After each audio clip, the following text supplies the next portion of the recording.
Hey, what's going on, everybody? It's the Donald Hall Show, man. Coming back here today, Monday, man, to jump into it, man. We'll talk about the cornerback group today and see where y'all laying that far on the draft, man, and what we should do for us on that, as far as the cornerback position and where we stand at now. You know,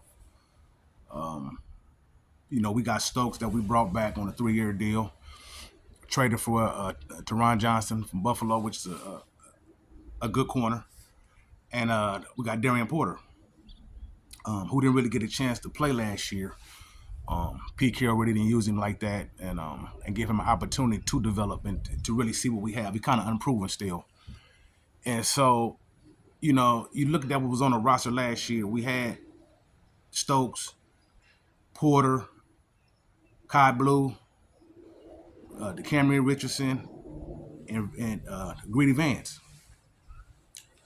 Um, you know, we had Holmes too. Forgot about the slot quarter Holmes, but to me that group is subpar at best. Outside of really with Stokes, you know. And Stokes before then, he was coming off injury with Green Bay, so he had to kind of play his way into, being who he was though. Staying healthy and then playing well all year though. But the group as a whole though, man, it's just not good. And so bringing Stokes back was a good deal if we can keep him healthy. We always got to look at health, man. He was good last year, but in Green Bay he was banged up a lot, in and out the lineup. And so every year is different, man. And so we got to keep a hold on, hopefully keeping everybody healthy first, and then going out and getting more personnel, man, to add to the group, man.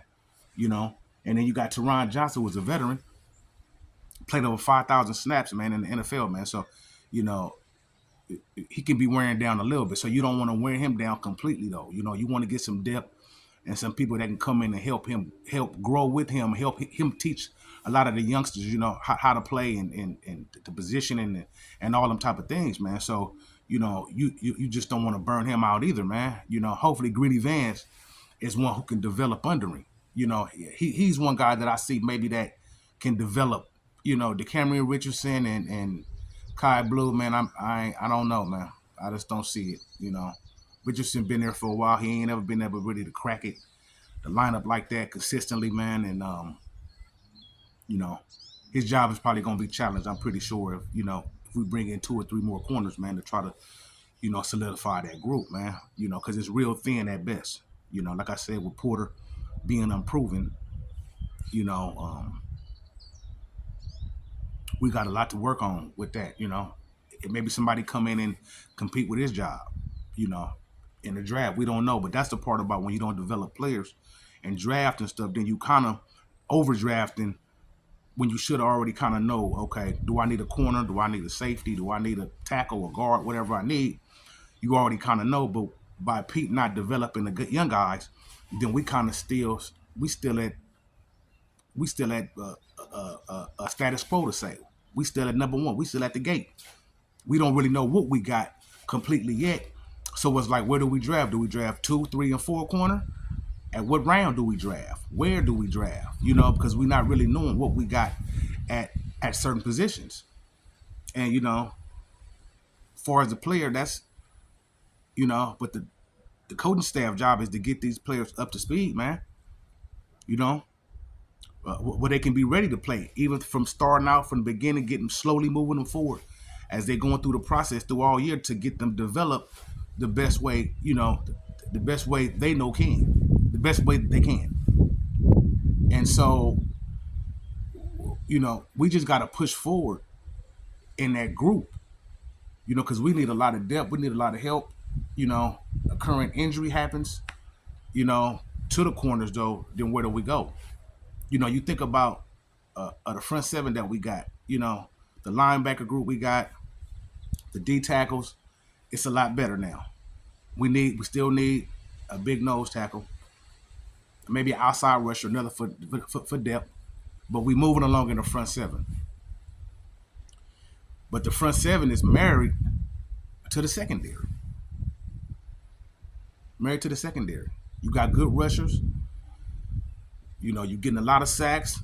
The secondary gonna play it well. They're gonna be a lot better. The Raiders only had 37 sacks last year, man. That was more on the bottom half. I think it was 18th league. They gave up 64 sacks. So you can tell the difference. They gave up 64 and only had 37. You know. So the secondary is tied to the D line. D line playing well. The cornerbacks more than likely, because you ain't gonna be able to cover for no 4 and 5 seconds a lot of times. No corners are a lot of times. You know, so you need that both working together. You know, front seven and then the back half. And we need help in the back half, and we need help in the safety, farther than the safety room. We'll talk about that later. You know, but as far as the cornerback position, you know, if we go in the draft, you know, do we go in the second round, third round, or fourth round? You know, Colton Hood from Tennessee, you know, he like a edge one at the late first round. You know, they talk about late first round, maybe early second round. You know, 6'4", 212. You know, can play man, zone. You know, quarters. He can play it all. You could put him on your best or somebody best wide. You know, the dude is competitive like that. You know, which I love. Good instincts, competitive, great size. You know, and you know, do we go early second round? Because you got a lot of good corners. You got Colton Hood, you got Jalen Kilgore, who is kind of like a hybrid of South Carolina. You got Malik Muhammad. I had talked about in another episode from Texas. You got Dylan Everett from Georgia. You know, you got some guys, man. You got Chris Johnson from San Diego State. But it's where do you see them as where we want to pick that corner at? Do you feel like that's a high value thing that we need off the top, or something that we can wait in the later rounds of draft? Subscribe to the channel, y'all. Tell me what y'all think. Tap in with me, man. Tap in with me. Let's chop it up about it, man. As far as our cornerback room, where y'all think we at? We need some more upgrades, or you think, you know, one may be it and not 2 or 3? You know, I'm saying bring in 2 or 3, you know, just to compete and get the room solid. Because I say injuries, sometimes you never know. One year a player can be good, the next year things happen. And it's truly, you know, next man up. Next man up, huh? So depth is always good. It's always good. Competition is always good. When I hear competition and competitive instincts, them type of things, along with talent, obviously you got to have talent. But if you competitive and you got great instincts with talent, you got some winners there. You got some winners now.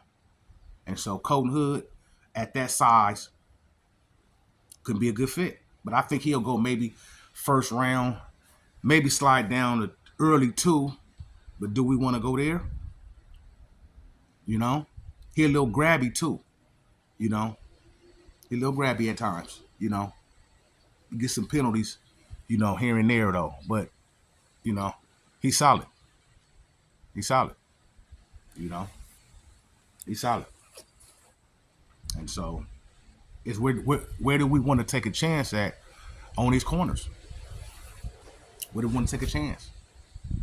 You know, Chris Johnson, San Diego State.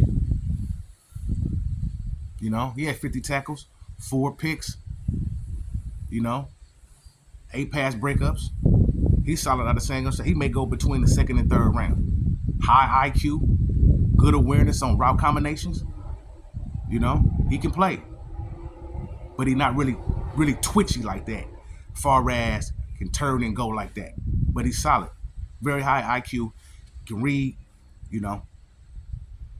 And so we got some guys there, man. Even going forward, you know, in the later rounds, you know. Chandler Rivers from Duke. He reminded me of a Meek Robinson, kind of smallish but competitive. You know, Meek was kind of small, but that man was competitive, man. I love the Meek Robinson, man. You know, Rivers remind me of him. High IQ, but tough, but small. Could play inside or out. You know, 5'9", 185. You know, he's somebody maybe in the fourth or fifth round we can look at, you know. But added depth, man, because like I said, we're gonna need it. You know, I know we brought in Dylan Everett from Georgia. You know, he's smooth, big and physical. You know, but again, he got drawbacks like the rest. You know, in certain areas where you got to work, he real grabby too sometimes. Don't open up his hips sometimes. You know, and so he got some stuff he would have to work on too, though. He a willing tackler, but sometimes he only arm tackles sometimes, though. And so he got to work on his breakdowns farther in the open field in his tackling, you know? So we got to work with that, you know? Jalen Kilgore out of South Carolina, he can play the nickel or safety, kind of come down and play both, you know? Intense, high IQ player, you know? And I think we should try to get somebody that can play both. If possible, play in and out the slot or play, because you want to be versatile, man. In the league right now, where we're going to a heavy nickel in base packages, everybody that's not running out there 3 linebackers no more.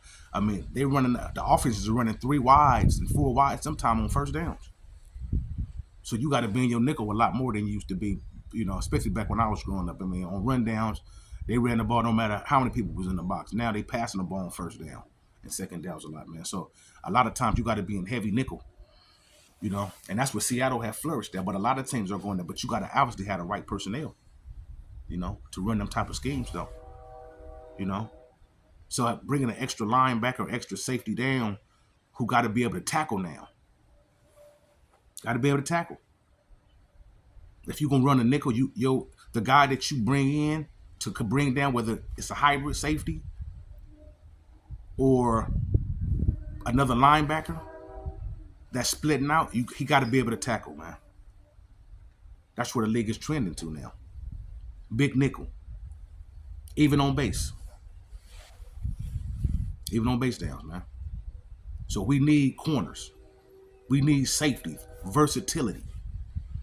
And when I say a lot of these guys, you know, the Keon Scotts from Miami and like I said, the Kilgores, the Malik Muhammad, they versatile. And that's what you want. You want versatility. Because you don't want them to be able to come off the field a lot of times. Everybody looking for mismatches. Everybody looking for it. You know, whether you got a great tight end on the smaller corner or a tight end and the safety is too big to run with it. Everybody looking for the advantage at some way, shape, or form. And when they run in motion, they can tell whether you in man, whether you in zone, what to look for. So we need the versatility so we can match up. It's a matchup league, man. You got to be able to match up. And versatility is one of the best ways you can do that. You know? We'll talk about the safety group, you know, later on another show. But it all ties together. You get the D-line playing well. Got solid corners that can hold up. Then you got something to run with. Got something to run with, Raider fans. Talk to me, Raider Nation. Tell me what you think. Tell me what you think, man. Tap in. Get in the comments, man. 1 corner, 2 corners, 3 corners. Or you think we good? You know? I just think them positions, cornerback, defensive ends, offensive tackles, them premium positions, man. Premium positions. And so we always, to me, would need more than less. Through whatever the situation, even if everybody stay healthy, man, you still want good, healthy competition in that room, competing. You know, because ain't no let up at the cornerback position, you know.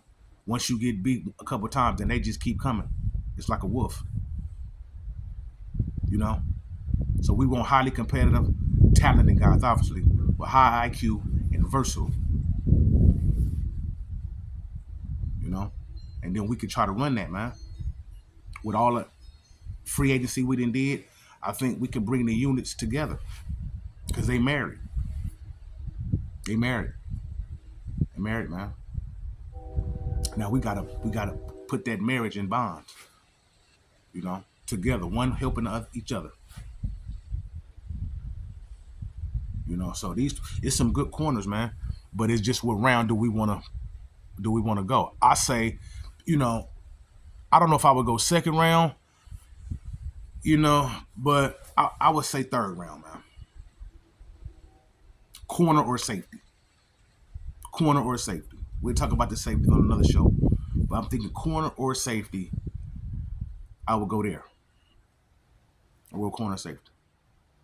Yeah. In one of them 2 rounds.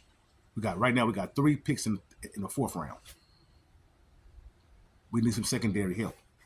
And so I would tap in, you know, to one of them groups, man. And see what we got.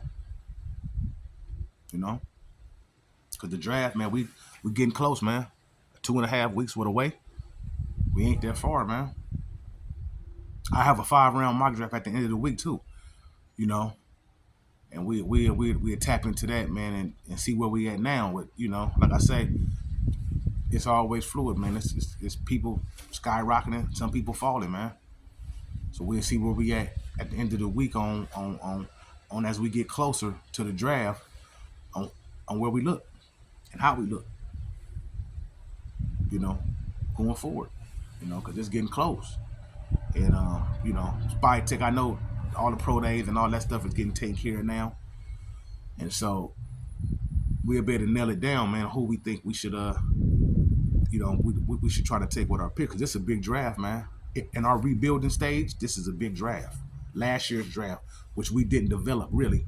That draft, this draft, and next year's draft, man, can be the pilot, you know, to get this thing really, really, really rolling, really getting it started. And so I think we're doing great so far. Free agency, tapped into all that, got quarterbacks got him for the low. Like I said though, I think they doing really good. They crushing it right now. But this where we can finish it off, you know, with our draft, man. With our draft. Hitting some of everything, because we still need some of everything, I felt like. A little bit of everything still. You know.